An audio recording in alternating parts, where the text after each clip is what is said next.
उन्वान: सिस्त राजा और चालाक बेटा। एक वक्त की बात है, राजा दुलेर सिंह एक खूबसूरत मगर बहुत सुस्त बादशाह था। वो इतना सुस्त था कि अगर खाने में नवाला मुन्ना तक न पहुंचे तो वो कहता, चलो कल ही खा लेंगे। उसका बेटा युद्धवैर बिल्कुल अलट था, चालाक, चुस्त और बेहद सरगर्म। शहजादे ने कई बार कहा, अब्बा हुजूर, यूं सुस्ती से तो न सल्तनत बचेगी न तख्त।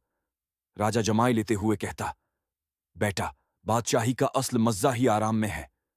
शहजादे का मंसूबा शहजादा युद्धवीर ने एक दिन राजा को सबक सिखाने की ठानी। उसने महल के तमाम मुलाजमीन को छट्टी पर भेज दिया।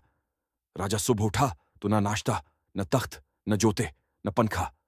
राजा चलाया, अरे कोई है, पंखा करो, जोते लाओ। शहजादा मुस्कुराकर बोला, आबाजान, सब लोग आपकी तरह सस्त हो गए हैं, सोचा आपके रंग में रंग जाएं। राजा कुछ न बोला, बस प्यास से जबान चटकने लगी। शहजादा आया और बोला, पानी खुद भर लो या 2 दिन प्यासे रहो।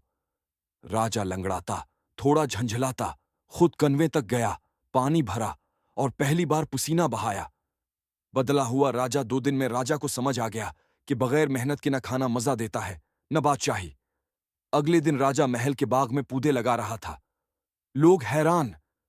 एक बूढ़ा वजीर बोला, राजा सलामत, ये क्या मौजिजा हो गया।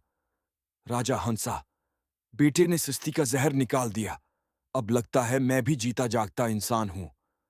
नतीजा, इस दिन से राजा और शहजादा दोनों ने मिलकर हुकूमत संभाली। एक चालाकी से, दूसरा अपचस्ती से।